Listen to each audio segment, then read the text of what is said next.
এবার আমি আপনাদেরকে একটা দাওয়াত দিই, সেটা হলো আমি চরমনের কৃষ্ণা হুজুরের হাত থাকার পক্ষে আপনাদেরকে দাওয়াত দিই। আপনাদের চিংড়ি মাছের যিনি প্রার্থী তিনি হলেন এম এ হান্নান সাহেব, তিনি আমাদেরই আপনজন, কাছের মানুষ।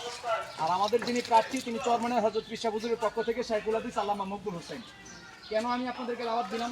আপনারা যেহেতু আমি হুজুর মানুষের জন্য আমাকে দাওয়াত দেন নাই, স্বাভাবিক বাড়ি বাড়ি দাওয়াত দিচ্ছেন, কিন্তু আপনারা আমার মা, আমার বোন, আপনাদের উপর আমার হক আছে, অধিকার আছে, এই জন্য দাওয়াতটা দিলাম। কারণ কিয়ামতের ময়দানে আপনারা বলবেন আল্লাহর কাছে যে এই মৌলবী আমাদের দাওয়াত দেয়নি, এই জন্য বললাম। কোরআন শরীফে একটা আয়াত শোনায় আপনাদেরকে বিদায় দেয়, আমিও বিদায় দেই। কোরআন শরীফে একটা আয়াত আছে, ইয়াউমা নাদউ কুল্লা উনাসিন বিইমামিহিম। এটার তর্জমা হলো আপনি যাকে ভোট দিবেন কিয়ামতের ময়দানে তার পিছনে দাঁড়াবেন। ইনশাআল্লাহ ভোট দেব, কিয়ামতের ময়দানে তার পিছনে দাঁড়াবো। তো আল্লাহ পাকের কোরআন সত্য কিনা আম্মা?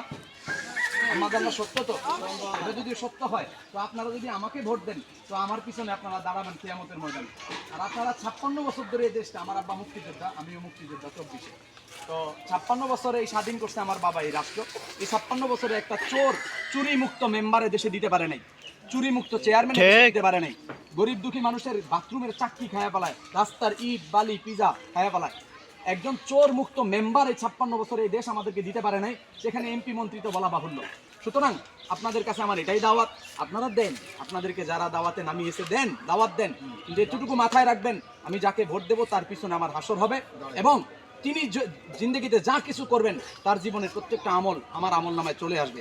আজকে দেখেন এই যে বিএনপির যে প্রার্থী কিশোরগঞ্জে, আব্বারে বলছে আপনার মেয়ে আমি বিয়ে করবো, আব্বা বলছে তোর মতো লুচ্চার কাছে আমি মেয়ে বিয়ে দেই না।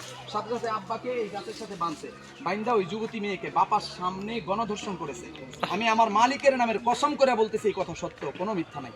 সুতরাং আপনি কিয়ামতের ময়দানে উঠার পর দেখবেন আপনার আমল নামার মধ্যে বাপরে বাইন্দা রেখা মেয়েরে ধর্ষণ করার গুনাহ, এই চুরি চামারির গুনাহ। তখন আপনি বলবেন আল্লাহ আমার 14 গোষ্ঠীর জীবনে এমন গুনাহ কেউ করে নাই। তখন ফেরেশতারা বলবে তুমি যারে ভোট দিছ সে, তার আমলনামা, তার লোকেরা, তার দলের লোকেরা, তার দেশের মানুষ তার দলের প্রভাব খাটায় এই কাজগুলো করছে।